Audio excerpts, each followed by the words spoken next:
जिन जानो शास्त्र में नहीं है, हे शास्त्रों में सब कुछ, पर जीव सृष्टि क्या जाने, जिनकी अकल है तुझ।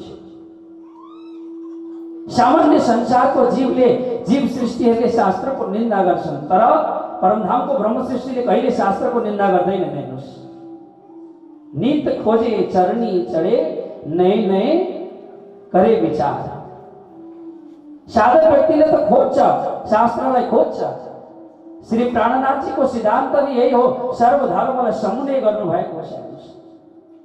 सद्गुरु देवचन्दजी महाराजको त्यतिखेर कुनै ग्रन्थ थिएन, कुनै लिपिबद्ध थिएन, केही थिएन। त्यतिखेर उहाँले के गर्नुहुन्थ्यो, गान्धीजी भाइको घरमा बसेर उहाँले श्रीमद् भागवतको कृष्ण कथा सुनाउनुहुन्थ्यो। अनि भक्तहरू एकपछि अर्को आएर 313 ब्रह्मवासन यही भागवतले जगाएको होइन सद्गुरुले। आज सद्गुरुले दिनुभएको यो मार्ग हो, एडे पगले आपण चालिए, पगला एरे परमाण सुन्दर साथजी। सद्गुरुले दिनुभएको यो मार्ग हो, यो बाटो हो। त्यस कारणले यो माध्यम, यसलाई माध्यम बनाएर भागवत सर्व होइन, तर त्यसले बताउनु खोजेको जुन लक्ष्य छ त्यो लक्ष्यमा हामीले पुग्नु पर्दछ। त्यो लक्ष्य दिने काम केले गर्छ, श्रीमद् भागवतले गर्दछ। अनि तारतम्यमा गएर, कृष्णमा गएर यो भागवतले के गर्दछ, टुङ्ग्याउँदछ। त यहाँ श्रीमद् भागवतमा हामीले श्री कृष्ण कथा श्रवण गरिरहेका छौँ। श्री कृष्णको लीला अत्यन्त पावन लीला छ।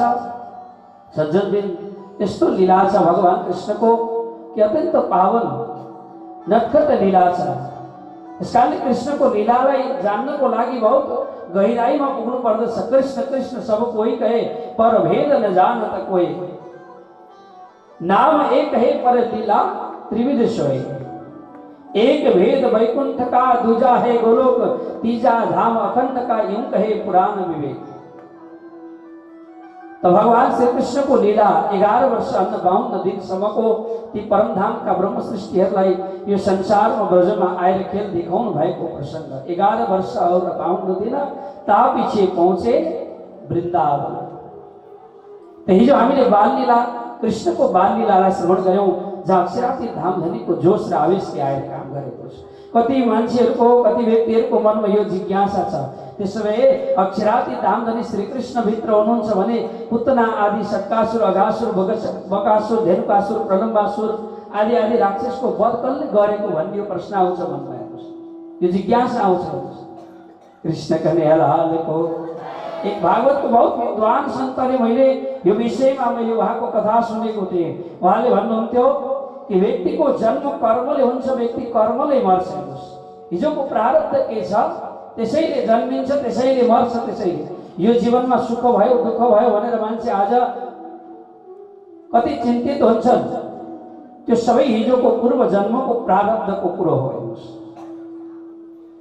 उदाहरणको लागि जस्तो कोही एक अपराधी व्यक्तिले दण्डनीय काम गर्यो त उसलाई त्यहाँको अदालतले, त्यहाँको न्यायालयले के गर्यो भने उसलाई फाँसीको सजाय दियो।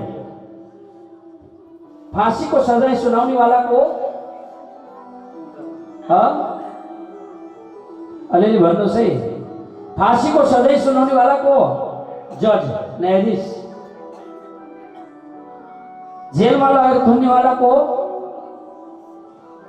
चौकीदार, पुलिस। अब समय भयो फाँसीमा लगेर चढाउनको लागि त्यहाँ जेलमा पनि त फाँसीमा चढाउने वाला अलग हुन्छन्। त्यहाँ भित्र लगेर के गर्छन्, उसलाई फलानु समय 1 सेकेन्ड पनि फरक पर्नु हुँदैन। तपाईँले देख्नु भएको छ, फाँसीमा लगेर झुन्डाउँछन् त्यहाँनिर, त त्यो झुन्डाउने वालाको अर्कै हुन्छ भने। अब प्रश्न यहाँ छ कि दोष कसको? त्यो फाँसीमा त्यसलाई झुन्डाउँदाखेरि सजाय दिए न्यायाधीशको दोष हो कि जजको दोष हो कि चौकीको दोष हो कि फाँसीमा चढाउने वालाको दोष न भन्नु त कसको हो?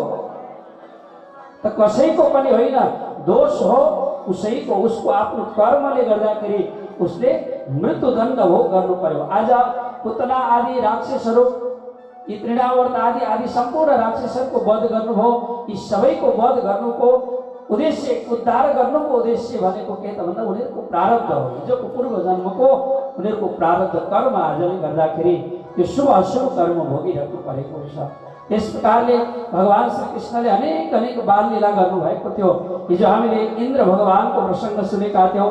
त गोवर्धन पर्वत भगवान श्री कृष्णले 7 दिन 7 रातसम्म उहाँले गोवर्धन पर्वतलाई कान्छी अङ्गुलाले उठाएर राख्नुभयो, मानसिक गङ्गा आदिको प्रकट गर्नुभयो। त 7 दिनपछि इन्द्र भगवान आएर ब्रजमा हेर्दा धुलो उडेको रहेछ। त्यो देखेपछि इन्द्र भगवानले आएर ऐरावत हात्तीमा चढेर आएर भगवान श्री कृष्णसँग माफी माग्दा भगवान कृष्णले क्षमा दिनुभयो इन्द्रलाई भन्ने प्रसङ्गसम्म हामीले श्रवण गरेका छौँ। बहुत लीलाहरू छ भगवान कृष्णको बुझ्न योग्य, मनन योग्य। अब अगाडिको प्रसङ्गमा लागौँ। एक दिन ब्रजवासीहरूले भगवान कृष्णलाई भने, हे कृष्ण, तिम्रो त्यो गोलोक धाम कस्तो छ, एकचोटि हामीलाई हेर्न मन लाग्यो भनेर सबैले अनुरोध गरे। त एक दिन नन्द बाबाजी बिहानको समयमा ब्रह्म मुहुर्त नभइकन जलमा गएर स्नान गर्दाखेरि वरुण देवका दूतहरूले समाएर उनलाई कहाँ लगे? वरुण लोकमा लगे। बिहान उठ्दाखेरि बाबा हुनुहुन्न, हेर्न जाँदाखेरि कहाँ जानुभयो भनेर खोज्दै जाँदाखेरि जमुनाजीमा उहाँको कपडा भेट्यो। अनि गएर वरुण पानीभित्र प्रवेश गर्दाखेरि त्यहाँनिर वरुण देवता, वरुणका दूतहरूले लानु भएको रहेछ। भगवान श्री कृष्ण वरुण लोकमा पुग्नुभयो। त्यहाँ गएर वरुणलाई भन्न लाग्नुभयो, अरे स्वागत गरे, नन्द बाबा हेरिराख्नु भएको छ, ठुलो ठुलो हेर्नुहुन्छ, आफ्नो छोरो आउँदाखेरि त खुब स्वागत गरे। त्यहाँका दूतहरूले त्यो देखेर आश्चर्यचकित हुनुभयो। नन्द बाबा भित्र जाँदाखेरि भगवान कृष्णलाई दिव्य सिंहासनमा राखे नन्द बाबा ठुलो ठुलो हेर्दै हुनुहुन्छ।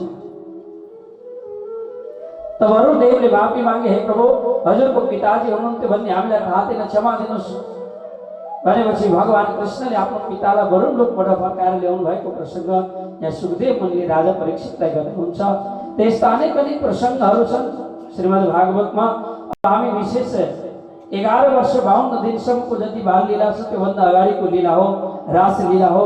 रासलीलामा हामी प्रवेश गर्दछौँ। रास केलाई भनिन्छ त भन्दाखेरि रसः वैश इति रास, रसानां समूह इति रास, आनन्दको सागर जहाँ छ। कतिपय व्यक्तिहरूले भन्छन् रास भनेको गोपी र कृष्णहरूको नाचलाई रास भन्छन्। वास्तवमा त्यो होइन, आत्मा र परमात्माको मिलन हो। त्यो रासको भावलाई राजा परीक्षितले पनि बुझ्नु भएन, जान्नु भएन। हेर्नुहोस्, मै राजा तू जोगी जोगी भन्नुहुन्छ। हेर्नुहोस्, हे राजा, तिमी राजाको राजै भयो तर सुनाउनेवाला म जोगी भएँ, किनभने त्यो अलौकिक तत्त्व, त्यो अलौकिक रसलाई तिमीले के गर्यौ? खण्डन गर्यौ। आज कतिपय मान्छेले भगवान कृष्ण र गोपीको सम्बन्धलाई के भनिदिन्छन्? स्त्री पुरुषको सम्बन्ध भनिदिन्छन्। आत्मा र परमात्माको सम्बन्ध स्त्री पुरुषको सम्बन्ध होइन सज्जनवृन्द, यो त आत्मा र परमात्माको मिलन हो। रास भनेको मिलन हो। भगवानका दुईटा मायाहरू छन्, एउटा योग माया, अर्को काल माया। योग माया भनेको परमात्मासँग जोड्नेवाला माया, त्यसलाई योग माया भनिन्छ। अनि परमात्माबाट विमुख बनाएर टाढा लैजानेवाला माया हो, जसलाई काल माया भनिन्छ। यो योग मायाको ब्रह्माण्ड।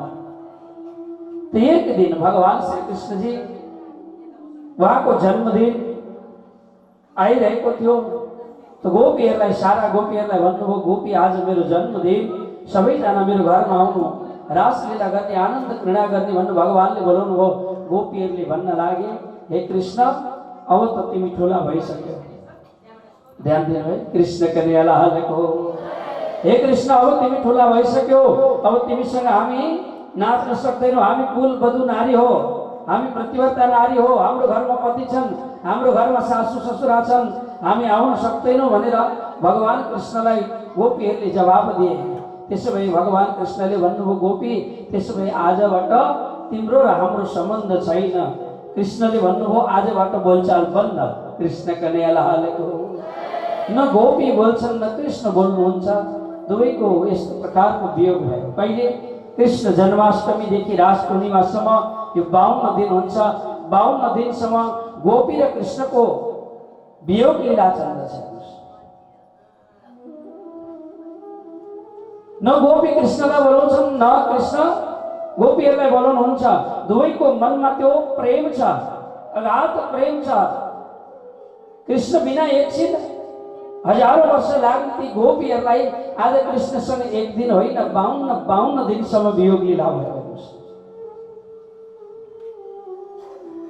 नुवाकोटमा एउटा यस्तो घटना छ, हजुरहरूलाई सुनाउँछु। त्यहाँनिर एकजना हाम्रो घनश्याम गुरुजीलाई थाहा छ, एकजना त्यहाँ बुढाबा र आमा हुनुहुन्छ, नबोलेको कति वर्ष भइसक्यो, 20 वर्ष भयो बोल्दैन।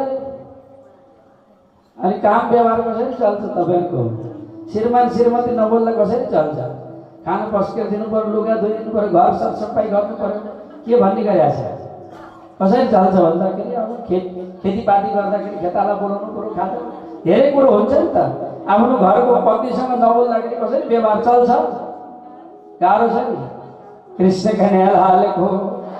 बाले भन्नुहुन्छ अब भोजन पाक्यो भने भित्रबाट आमैले भन्छन्, अब भोजन पाक्यो, कसैलाई खाना मन छ भने आयो हुन्छ, नभए खायो भने आमै।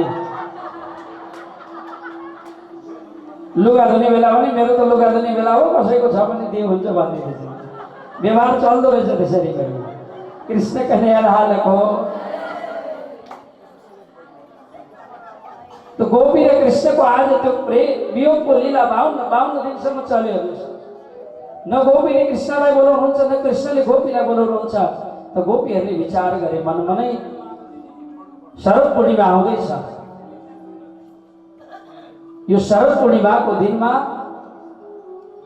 उनीहरूले विचार गरे, यदि भगवान कृष्णले हामीलाई डाक्नु भएन भने, यदि बोल्नु भएन भने, कृष्ण बिना यो शरीर के को लागि? प्राण त भगवान कृष्णले खिचेर लैसक्नु भएको छ। त्यो प्राण बिनाको शरीर के को अर्थ? पानीलाई, माछोलाई पानीबाट निकालेको जस्तो अवस्था भएको छ गोपीहरूको।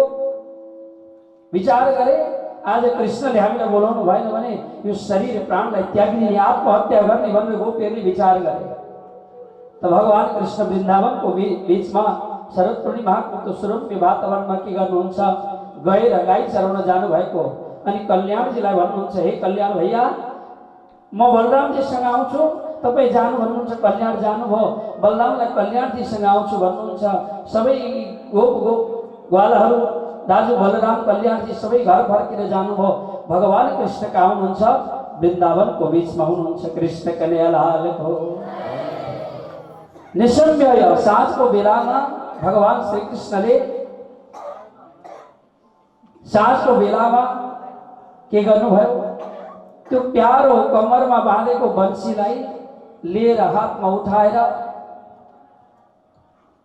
बन्सीको नाद यस्तो प्रकारले गर्नुभयो, तो गोपीहरूलाई यस्तो प्रतीत भयो कि आज भगवान कृष्णले मेरै नाम लिएर मलाई नै पुकार गरेर बोलाइराख्नु भएको छ। ललिता, राधा, विशाखा आदि आदि नामले कृष्णले मलाई बोलाइराख्नु भएको छ। यो प्रतीत भयो गोपीहरू। यस्तो अवस्थामा त्यो बन्सीको धुन यस्तो बज्यो कि गोपीलाई मात्रै मोहित बनाएन, त्यो बन्सीले चराचर सारा जगतलाई मोहित बनायो। ब्रह्म मोहे ब्रह्मलोक में, शिव मोहे कैलाश।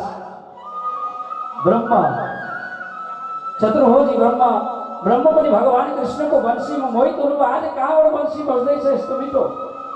नारद मोहित हुनुभयो, सुखदेव, व्यास सबै मोहित भए, ऋषि मुनिहरू सबै मोहित भए।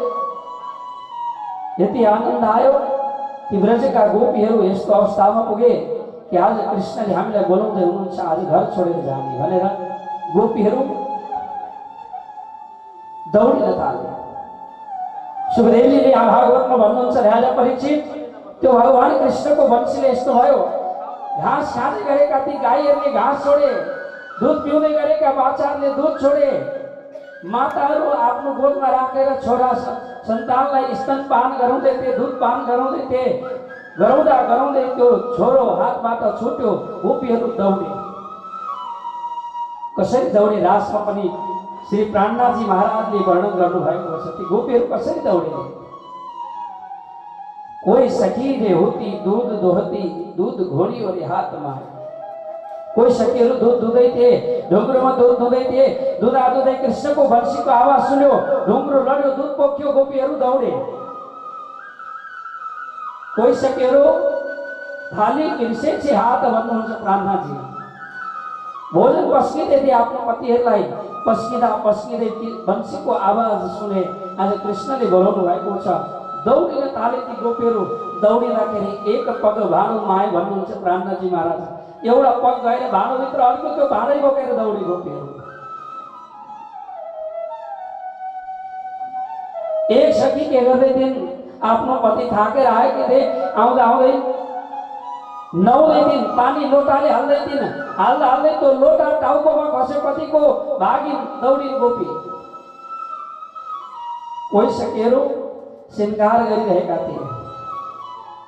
प्राणनाथजी महाराजजीले राजको विषयमा भन्नुहुन्छ, राजसिया तामसिया चली स्वातसिया शरीर छोड़ के मिली। 3 भाव का सखीहरू थे, राजसी तामसी अनि स्वातसी प्रकार का 3 भाव का सखीहरू थे। तो राजसी सखीहरूले विचार गरे, राजस भाव श्रृंगार को भाव ठाकमा गोपीहरूले विचार गरे, आज भगवान कृष्णले 52 दिनपछि बोलाउँदै हुनुहुन्छ, त्यसै जानु हुँदैन, अलि राम्रै भएर जानुपर्छ भनेर श्रृंगार गर्न थाले। मन जति एकातिर छ अनि कृष्णले वंशी बजाउनु भयो। कहिले काहीँ आमाहरू अलि हतार भयो, माइत जानु पर्यो भने बाथरुमको चप्पल लाएर भाग्छन्।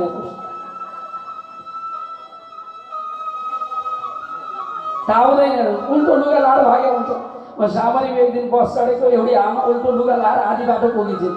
बल्ल त अब म त उल्टोको लुगा लगाएको छु, कृष्ण कन्याको उल्टो पाल्टो भयो। आँखा को श्रृंगार अंत लगाए, कान को श्रृंगार कता लगाए। श्री प्राणनाथ जी भन्नुहुन्छ नि, बंशी धुनी प्राण हरे सुनत मुरली धुनी प्राण हरे, गोप वधु श्रवण सुनिधाई टोना सहज परे।